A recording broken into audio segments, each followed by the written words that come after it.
Good afternoon and good Sunday to everybody. Hope you are enjoying your weekend. And of course, you know what time it is. It is the Good Things Jackson Show.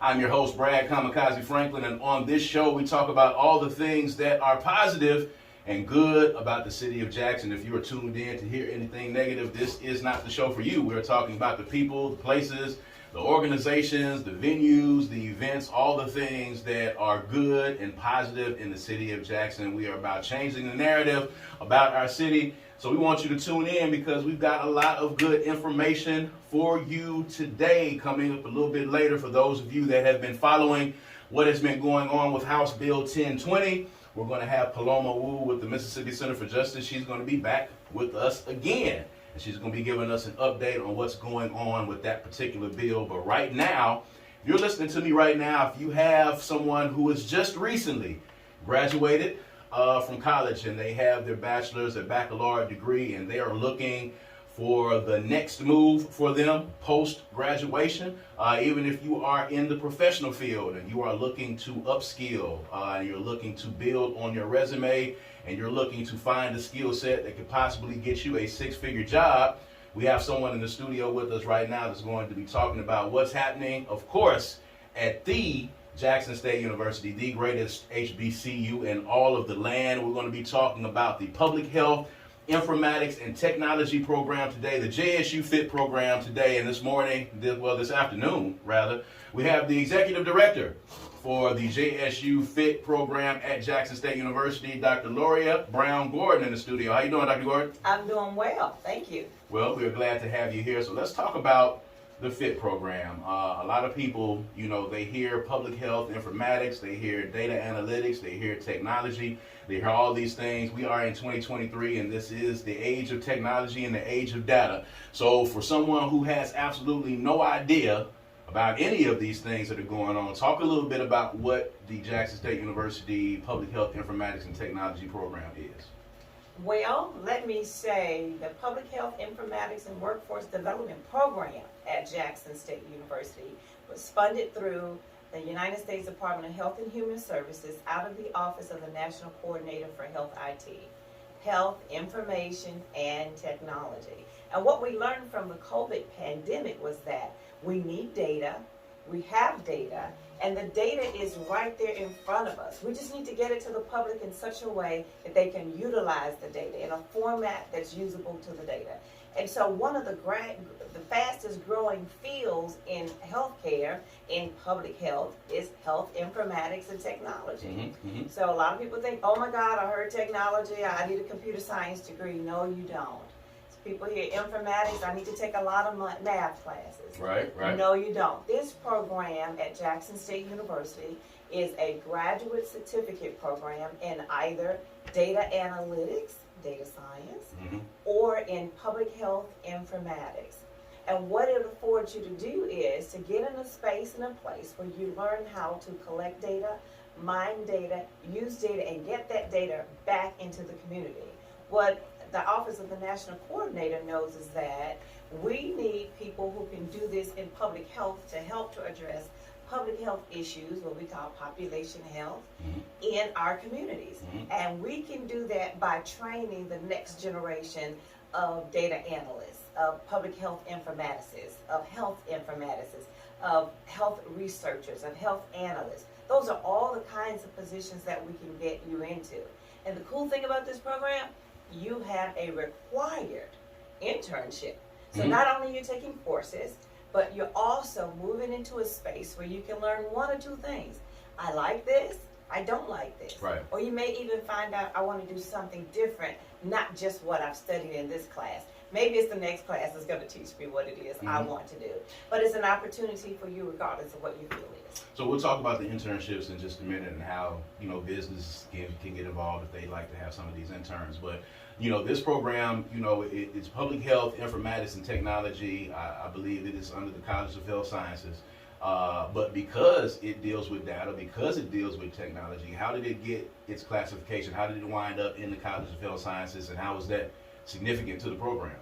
Well, part of how it ended up in the College of Health Sciences is by virtue of the name of what it is, Public Health Informatics and Technology. So that's the ideal space when you're putting emphasis on public health informatics and technology. But what we know is that informatics and analytics as a whole will help people in regardless of what field you're in.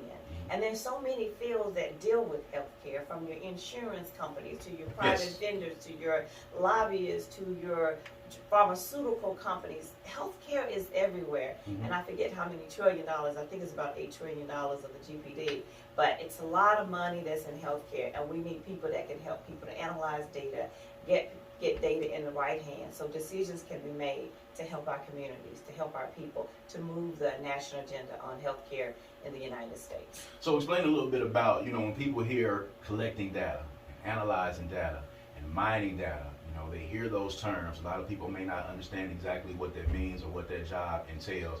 You're doing several other studies on COVID and a lot of other things. Kind of explain, why the data is important, and, how someone who is able to read and analyze that data, how does that make them a valuable entity to these businesses and to these organizations out there? Yeah, that makes them valuable. That's the reason why, the salaries look like they do when you get in the field. But it's valuable because, let's put it in a context of, I'm running a healthcare organization. I'm the administrator, right? I have technologies that I've invested in. My data analyst can tell me if project for me, will I get the value out of this technology? My data analyst can also tell me when usage is up and usage is down. The data analyst or the informatician can get with the other people on the team, where you can have an engineer, where you can have somebody in computer science, where you have your educator, because all of this has to come back together, your media personalities, persons. All of this comes back to being able, again, to put it in a format where people can use it. During COVID, we saw we could use the data, that the public wanted to know what was going on. So there was not a media outlet, whether it was print, it was online, it was television, it was radio. There was not an hour on the day during COVID that somebody was not getting information to the public. And so those are the people who help you get that information to the public. They get it to the administrators. They get it to the cabinet level people. They get it to whoever needs the data, so they can use it again to put it in a format to get it to the public, so they can use that information again, so they can make decisions about what needs to happen. We had Fauci. Fauci, he wasn't out there gathering data. Somebody was doing He had teams of people that were ensuring that data was collected to be able to tell that national story, along with his expertise of all. It helped to be able to make decisions about what needed to happen in the United States to protect our people. So if I'm a graduating senior, I'm getting ready to graduate, get my bachelor's degree, and I'm, looking for a means to, again, to upskill. I may not be ready to go to grad school in the traditional sense. Why would this program be one that would be appealing to me? What would be, I guess, the upside to me, getting this graduate certificate as opposed to maybe going through the traditional master's process? Well, there are a couple of advantages to this certificate. First, the certificate is 5 courses, that's 15 hours. You can actually do it in 2 semesters. You may take your time, do it in 3 or 4, but you can get it done in 2 semesters.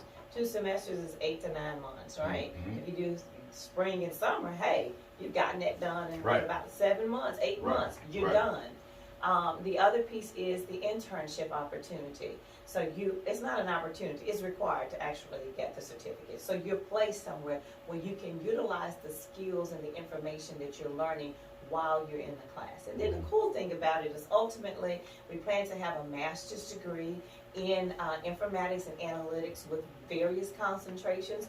And so students would have the opportunity to take those 15 hours and put them toward another additional 21 hours to earn a master's degree in informatics and analytics with concentrations in various. So right now, concentrations are data analytics, which is equivalent to data science, public health informatics, and we're coming online with a business analytics.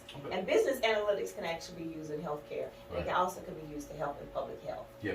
So, what I hear you saying is that this can cross several disciplines, although it is housed in the College of Health Sciences, but This is a program that someone that is in the School of Liberal Arts, Mass Communications, English, pre-law, political science, anyone can be part of this, correct?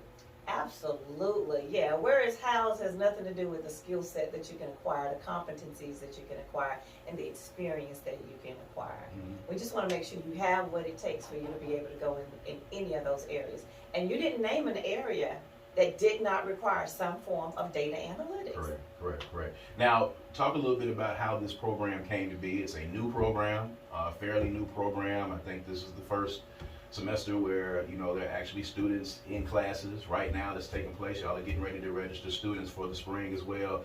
Talk about the history of this grant, this program, how it came to be. Jackson State is in some very elite company amongst other universities in the nation. So how did this process come about for people who don't understand how all of these great things happen at Jackson State University? How did we get the Phit program housed here? All right, so it started with a team that was brought together by our principal investigator, Dr. Gourmet Burhay. Mm-hmm. He brought together a team of us and he said, hey, here's an opportunity. Let's look at developing this opportunity. Mm-hmm. And the opportunity was the request for proposal for the Public Health Informatics and Technology Workforce Development Program. He had great vision for the program and how to bring it together. We were able to use some models and some research that he had done previously to complete that application and submit that. We did that summer of 21.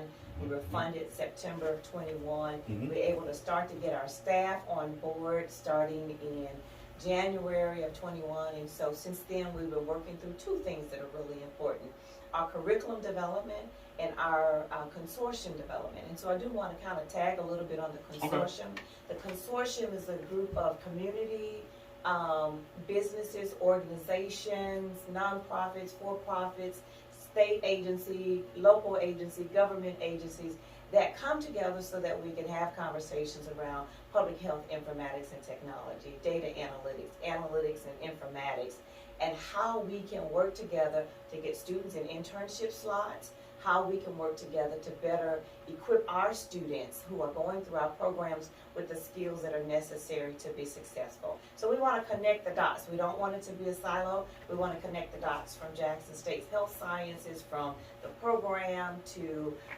outside of Jackson State, to the community and to our communities. And I also have to say in that we have a partnership with the nursing school at Alcorn State University, where they're actually doing nursing informatics. Yes. And they started their first round of classes in fall of 2022.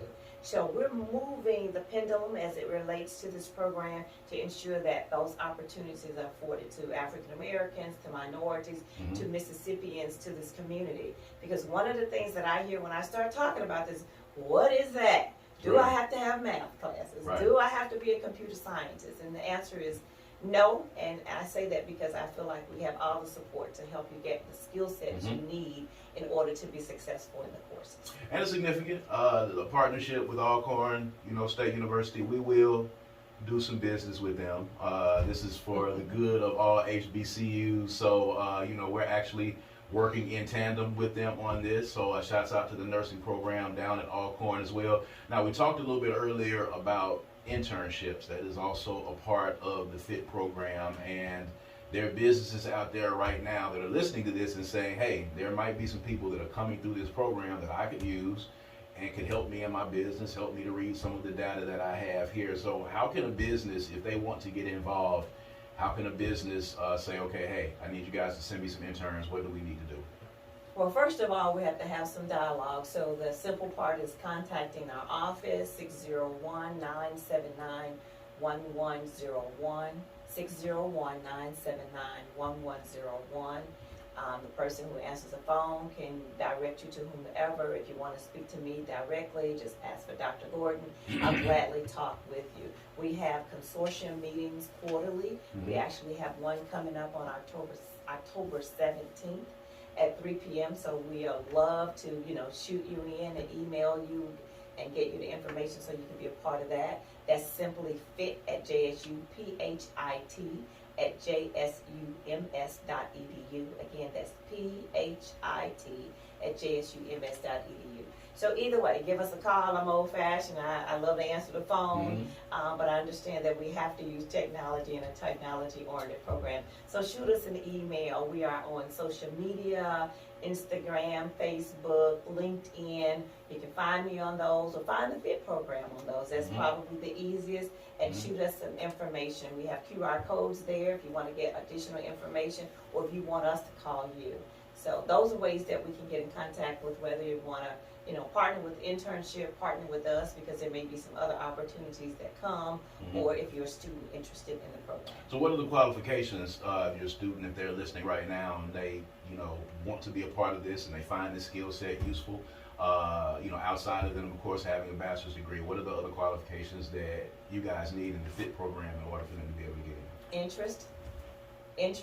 They have to be interested. And I think, again, we have all the tools necessary to share information with them so they can make a decision about whether it's a fit for them. And once they make the decision, this is a fit for you, we're going to provide you with the resources to help you to be successful in this program during the course of the time period that you're enrolled. Okay. So once again, give them the information if they're listening, if they are interested in either being a part as a student, or if they have a business that they'd like to try to take advantage of some of these interns. Give them all of the information one more time. All right, so we are at 601-979-1101, 601-979-1101, or simply Phit at JSUMS.edu. That's P-H-I-T at JSUMS.edu. And if they want to, in person, if they want some FaceTime, there is a recruiting event that's coming up soon, I believe, on the 25th. Yes. So on the 24th, we have a recruiting event at the Student Center, Jackson State, so we'll be there all day. We'll be there from 9, I believe, until 4 o'clock. So we'll have the booth on the first floor of the Student Center, so people are welcome to come by and just say, hey, let me get more information or ask questions. But in the meantime, we're open from 8 to 5, Monday through Friday, in the Jackson Medical Mall. That's 350 West Woodrow Wilson. Come in the Piccadilly side. That's the easiest way to get to us, and we're Suite 2280. We love to see your faces. That's it. Dr. Loria Brown Gordon with the Jackson State University Phit program. Public Health, Informatics, and Technology is an excellent way for you to get yourself in the turnpike. It is a workforce development program that can get you a very, very, very good paying job in mining and collecting and analyzing data. But all you got to do is you've got to take the first step. You got to reach out to be a part of it. They are recruiting right now, and they want to get you signed up for the spring. All right, so you can be a part of this program as early as spring 2024, and you can be on your way to getting one of these high 5-figure, 6-figure jobs that exist in this field. It's a great program, and of course, it is at I love Jackson State University, the Public Health, Informatics, and Technology program. So make sure that you're hollering at Dr. Gordon and all the great people over there as well, so you can be a part of that. Dr. Gordon, thank you for being with us. We appreciate you for being here. We're going to take a quick break. When we